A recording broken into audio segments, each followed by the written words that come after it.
दरअसल आपको बता दें, अशांत मणिपुर में एन बीरेन सिंह का अचानक मुख्यमंत्री पद से इस्तीफा शायद भारतीय जनता पार्टी के लिए भी समय की जरूरत बन चुका था। वो इसलिए कि मणिपुर में बीजेपी के भीतर बगावत आखिरी छोर पर खड़ी हो चुकी थी।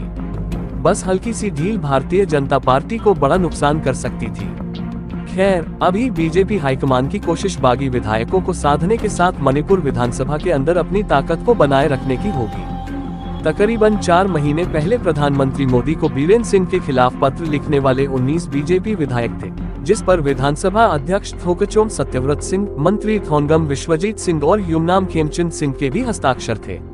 इससे बीजेपी के अंदर की बगावत का अंदाजा आसानी से लगाया जा सकता है। फिलहाल एन बीरेन सिंह के इस्तीफे के अगले दिन मणिपुर की राजनीति में हलचल जरूर है, लेकिन बीजेपी के लिए मणिपुर के अंदर की अशांति को शांत करने का भी मौका होगा। सूत्र बताते हैं कि बीजेपी आलाकमान बागी विधायकों, जिनमें 10 कुकी विधायक भी शामिल हैं, उनके साथ समन्वय कर रहा है। 10 कुकी विधायकों को बातचीत के लिए एक खास स्थान पर बुलाए जाने की संभावना है। अहम यह है कि एन बीरेन सिंह भी समय से पहले ही मुख्यमंत्री पद से इस्तीफा देने के लिए राजी हुए।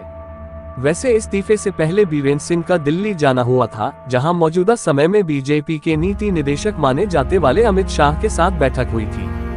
दिल्ली के लौटने के बाद ही एन बीरेन सिंह का इस्तीफा हुआ है। हालांकि इसके पीछे की वजह भी जरूर रही है।